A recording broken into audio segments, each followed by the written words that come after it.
Police Files tonight.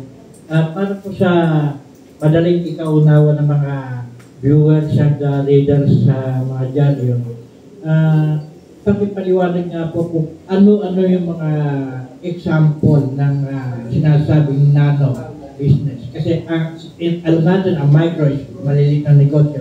Ano ba mga halimbawa ng nano?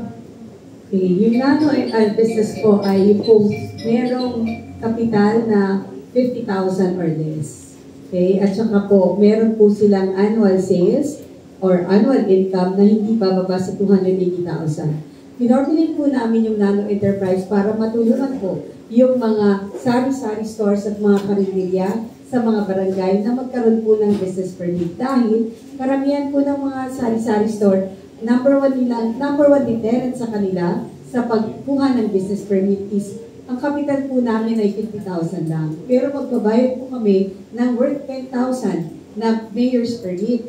So, nabawasan na po ng 10,000 yung aming kapital. Ang gusto lang po namin ay kumita ng araw-araw, pantusto sa aming pamilya. Para po daily wage earner. Yun po yung nano enterprise sa Quezon City. Mga self-employed na nagdinegosyo sa kanilang bahay-bahay na ang kapital po ay hindi lalagpas sa 50,000. Ito po ay talagang pinush ni Mayor Joy. Dahil una, nakita po natin, dun sa mga barangays, alam po si Mayor Joy very big on environmental sustainability.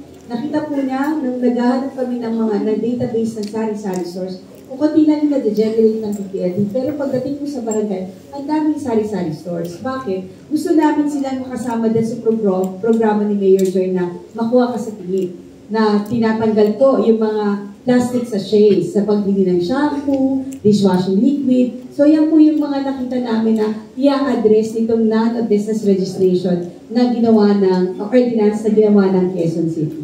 Ito po ay para kung may programa po ang city government na dedicated para doon sa pinakamaliliit na negosyo at nandun po sila sa listahan ng kumuha ng mga mayor's permit, sila po ay merong front line or front row sa aming mga services. Sila po ang lagi mapaprioritize. At kapag po, meron naman po halimbawa nagkaroon ng sakuna sa kanilang barangay, nabaha sila, nasulugan sila, at nakita po namin na nandun po sila meron po silang permit mula sa Quezon City Government, ay sila rin po ang mauunang mabigyan ng tulong para makabalik po sa paninegosyo.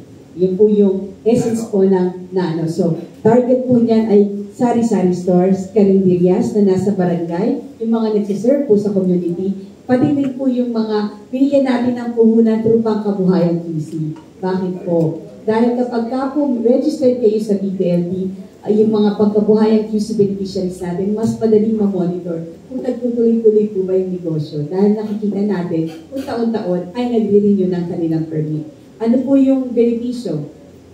Ang babayaran lang po sa permit ay 500 pesos ng nano business. At exempted po sila sa business tax and regulatory fees. And at the same time,